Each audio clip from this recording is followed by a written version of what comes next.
From the national newsroom of the Canadian Press, I'm Karen Rebo.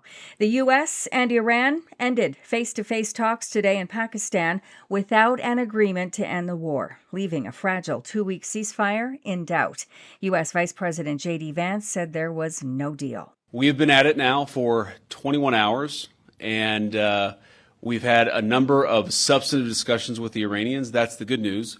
The bad news is that we have not reached an agreement. Vance said negotiations collapsed over what they described as Iran's refusal to commit to abandoning its nuclear program. An Iranian government spokesperson blamed the U.S. and its overreach for talks breaking down, without specifying the sticking points. A man who donated a kidney to his Canadian sister is among thousands of refugee claimants who have been notified they're at risk of being deemed ineligible. Mohammed Al-Hindi first came to Canada for 7 weeks in the summer of 2023 to donate a kidney to his sister. He returned in February 2025 after fleeing the Israel-Hamas war. But a new rule in the government's border law says a refugee claim must be made within the claimant's first year in Canada. If Al-Hindi's refugee claim is deemed inadmissible, he'll be stuck in legal limbo because Canada does not currently deport people to Gaza. Jason White, The Canadian Press. The Artemis II crew continues to bask in an emotional return from deep space. Yesterday, Canadian mission specialist Jeremy Hansen, along with his 3 American crewmates, were celebrated by hundreds of their NASA colleagues at the Johnson Space Center in Houston for a job well done, having flown around the backside of the moon to make a new human distance record for spaceflight.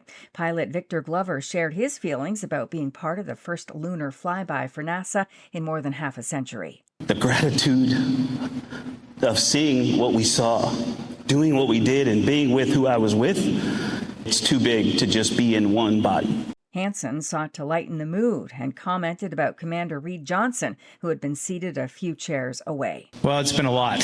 This isn't helping. But this is the furthest I've been away from Reed in a long time.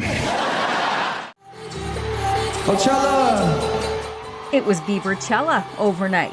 Justin Bieber returning to the spotlight as a headline performer at California's Coachella Music Festival. The Canadian megastar hit the desert stage just before midnight local time in what was his first time playing a full Coachella set. This is part of his live performance where he reminisced and sang along to some of his music videos on YouTube.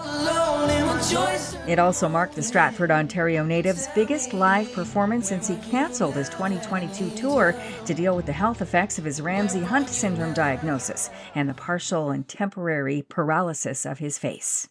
This is the Canadian Press.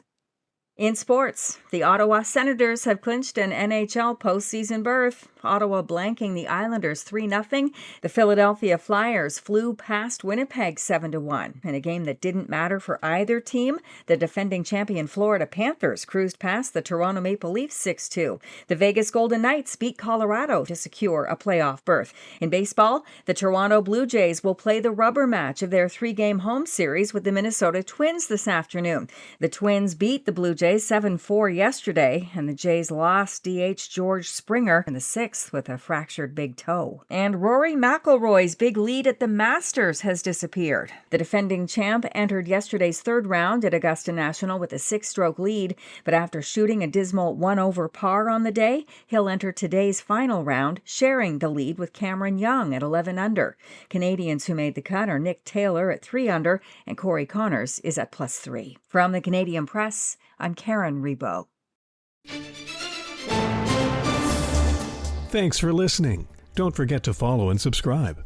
For more of today's top stories, visit thecanadianpressnews.ca.